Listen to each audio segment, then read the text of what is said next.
Hey guys, and welcome to Just for the Record. Glad you made it here. Today there is an anticipated video.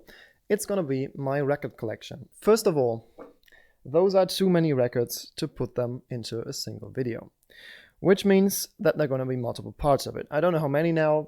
That depends on how long I talk about the single record. Another thing, I'm not gonna talk too long about each single record because I tried that and then I was on about 2 hours and was just about here. Alright, so now let's start. They are sorted by alphabet, but just for the first letter, so maybe that can change a little bit. The first of them is this one. It's Herb Alpert Going Places. This is one of the usual records that you would find for a fairly cheap price. This one was 50 cents, which is ridiculous for a Herb Alpert record, which is a nice upband jazz thing. Alright, next one, ABBA. We've got ABBA The Visitors, which holds classics like Head Over Heels, Let the Music Speak, and stuff like that. Then the next one is ABBA's Voulez-Vous, which obviously has the title track on it, which is fairly good known. ABBA's Super Trooper, which has the title track on it, which is fairly good known. And ABBA's Arrival, which is arguably their best record ever. I've talked about this one in the vinyl tech if you want to see something about this. The video is gonna be linked in the description. And ABBA's ABBA. Alright, for the next band, I have to stand up. Next, with the letter A, we do have 3 albums from AC/DC. Let's begin with the one that I listen to least to, which is If You Want Blood, a live album which still is confusing to me because If You Want Blood isn't on there. But it's AC/DC, so it's still a very great album. My dad is a huge AC/DC fan, and I have inherited that, I suppose. Well, he played very many AC/DC songs to me when I was younger. AC/DC, Guns N' Roses, Pink Floyd, stuff like that, Led Zeppelin. And I'm very thankful for that. Alright, AC/DC's Power Age, and there is still the price tag on. Paid 19 euros for that. It is such an underrated AC/DC album. If you haven't listened to Power Age, go and listen to it. It's really, really good. If it's got Riff Raff on, I suppose, yeah, it's got Riff Raff, Kicking the Teeth, Sin City, Rock and Roll Damnation. It's really good. And the last one, which is my favorite AC/DC album of all time, and it's not Highway to Hell, it is Let There Be Rock. So it is a Bon Scott album, and just the song Let There Be Rock alone is amazing, but Whole Lotta Rosie on here as well, so the songs got good company. We aren't done with A yet. There is still a little bit more. It is The Animals, House of the Rising Sun, which is The Animals, House of the Rising Sun, which is an album actually. It's not the maxi single or something like that. And my dad always told me, and he's seen many of those classic rock bands live. He's well over 60. That Eric Burdon was the best singer that he's ever seen in any concert, and he's seen all of them. What do we have next? We've got a German band that you will presumably not know. They are called Die Ärzte, which could be translated into the Doctors. I've got Debil. I'm not going to talk too long about them because you won't know them. And I do have Das ist nicht die ganze Wahrheit. That's not the entire truth. I've seen them live in Belgium in 2019, and it was the best concert I have ever visited. And that's definitely it. Next thing, B. B.B. King in a blues collection, number 3. I've got to say something about those records. They've got a wall of text on the backside, which tells you some things that you may want to know about B.B. King, if you would have never heard of him. Why is that? Those records are out of the eastern part of Germany, which has been part of the Soviet Union until 1989, and until the country reunited. And this is for the eastern part of the Soviet Union, so the DDR, where people didn't know who B.B. King was, and they saw this record and they thought like, okay, this looks interesting, but who is this? And then they could read the entire text. That is something that I actually find really interesting. I want to think 2 or 3 of those records, and they are fairly cool. The next one, my favorite live album, on par with Johnny Cash's At Folsom Prison, which is B.B. King live at the Regal. This is a repress sadly, but it's an amazingly good album. If you want to have a good time listening to some good old school blues, go for B.B. King's live at the Regal. Next one, Bee Gees' Odessa. Odessa is, if you hear the name Bee Gees, you will usually think of disco music, like Saturday Night Fever and stuff like that. And that's perfectly fine. That's what they made very big, or should I say, that's what made them very big. But before they ever did this, in the late 70s, in the late 60s, early 70s, sorry, they did music you could consider like classic rock with influences of something like psychedelic a little even, but not really. But it was really, really different. I really, really enjoy the old Bee Gees. Sadly, they didn't do that for a longer time because they weren't that successful with it. And then they switched into falsetto voices. Blind Faith. Blind Faith. You will presumably not have heard of Blind Faith, unless you've seen my Vinyl Tag video. They've only did this one album, which is not the original cover. On the original cover, there is a naked girl, which is not the best thing on YouTube. And yeah, it is. You should listen to it if you haven't. It's really, really good. Definitely worth a listen. The next one, sticking with B, obviously.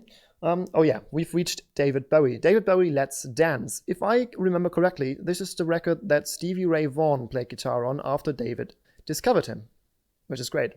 But now let's come to the two most beloved David Bowie albums. Well, presumably not. One of them is, the other not really that much. But the one that isn't beloved that much is definitely my favorite album of David Bowie. First of all, we've got David Bowie's The Rise and Fall of Ziggy Stardust and The Spiders from Mars. What do I need to say about this album? It is a modern age classic, and we're going to hear this album in 100 years like we hear it now. It is just that good. The next one is my personal favorite David Bowie album. Oh yeah, I misplaced that one.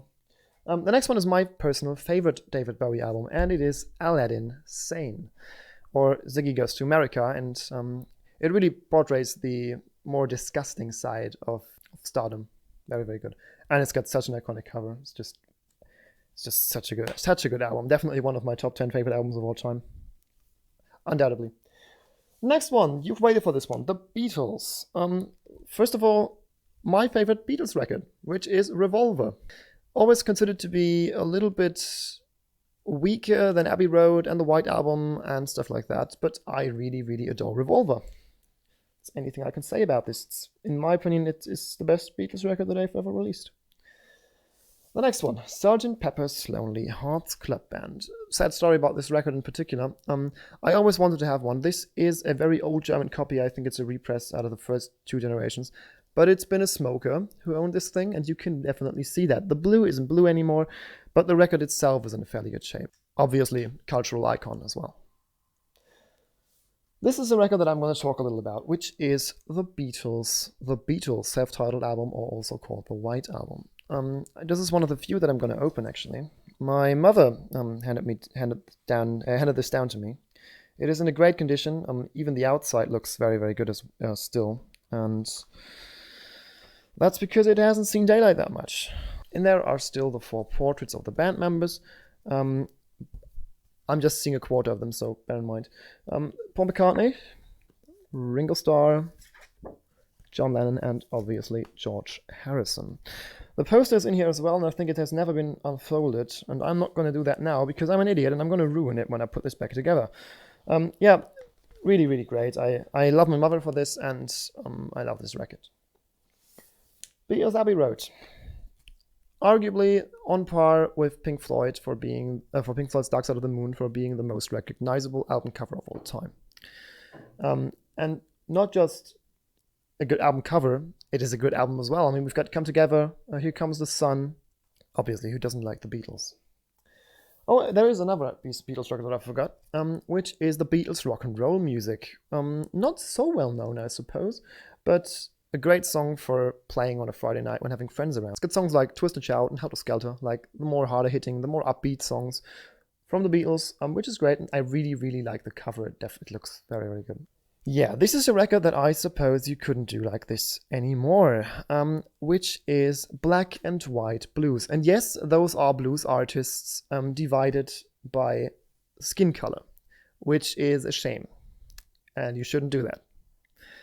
But at the end, this is a record that I bought for €2, and obviously they didn't divide them because the ones were worse than the others. They divided them just because they could, so they could name the album Black and White, because the artists that are on here, and it doesn't matter which skin color they have, are amazing. We've got Sonny Boy Williamson, John Lee Hooker, Howlin' Wolf, Eric Clapton, the Rolling Stones, Peter Green, Johnny Winter, and on and so on and so on. So very, very good album. Like, not the most politically correct, but a very good album. The next one is a band that I have seen live as well. I really, really like, and my girlfriend really, really likes, which is Billy Talent. We do own Billy Talent 1 and Billy Talent 3, which is in colored vinyl. If you want to see that, there is a video about colored vinyls where I'm going to show this thing to you. It's going to be linked in the description. Hopefully, I do not forget this. Yeah, this is Billy Talent 3 is my favorite Billy Talent album. I really, really adore it. All right, I just put them back so that they don't lay around here and start to warp, which I wouldn't be fond of.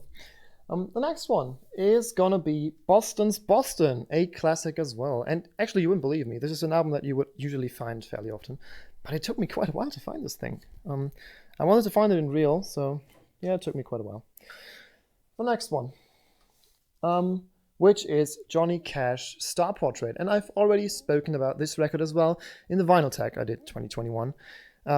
I actually bought this for €2 and I found an original Johnny Cash signature in it, which is ridiculous. Another album that I got handed down from my mother, which is Chicago's 10. First of all, it looks amazing because you could think that this is a chocolate bar. And second of all, Chicago is just one of those really, really feel-good rock bands that I like to put on. Thank you, Shelf. Thank you. And this is, you've seen it already, Eric Clapton. First of all, presumably his best album, which is Eric Clapton's Slow Hand. It's got all of Eric Clapton's classics on it, obviously, including Cocaine and Wonderful Tonight. Wonderful Tonight is still one of the most true love songs that I've ever listened to. 461 Ocean Boulevard. Another great Eric Clapton album, obviously. One that everybody should own, I suppose. Gift to my mother for last year's Christmas. Actually, no, for 2019's Christmas, not 2020. Which is Just One Night, Eric Clapton Live, and double LP, including all of the great Eric Clapton songs, and a very, very nice, nicely recorded live performance. Eric Clapton, A Songbook with Friends. Yeah, there are not many made of this thing. It's in colored vinyl as well. I'm going to show you this one. I'm going to show to you because you can see it already through the sleeve. There we go. It's got different artists on here, like Howlin' Wolf, like Jeff Beck and Otis Rush. Like really, really, really, really good guitarists, vocalists, blues players, and stuff like that. So yeah, this is a great album. I really like to listen to it. And it's kind of a novelty item, maybe it will be. A repress of London Calling by The Clash. Hands down, but London Calling is my favorite song on here. You've just got to love The Clash. They are really, really, really, really good. This one is actually one of those not gatefold ones. Some of those that are repressed are gatefolds. But the original wasn't because the record company didn't have the trust in them to pay for a gatefold. So they placed 2 records in this little sleeve. Phil Collins, no jacket required. My mother is a huge Phil Collins fan. She's seen him live plenty of times. My dad has seen him like once with her, I think. And you've just got to love or hate his voice. I really do love his voice, definitely. But what I do love even more is the skill that he brings on the table when playing the drum kit. Something that many people may overlook. Oh, this is actually 2 records. One of them is another one of the German Soviet, whatever you want to call it, Amiga records, which is from Cream, which has Cream's greatest hits on it, like Tales of Brave Ulysses, Sunshine of Your Love, White Room, Crossroads, and a big text about the band.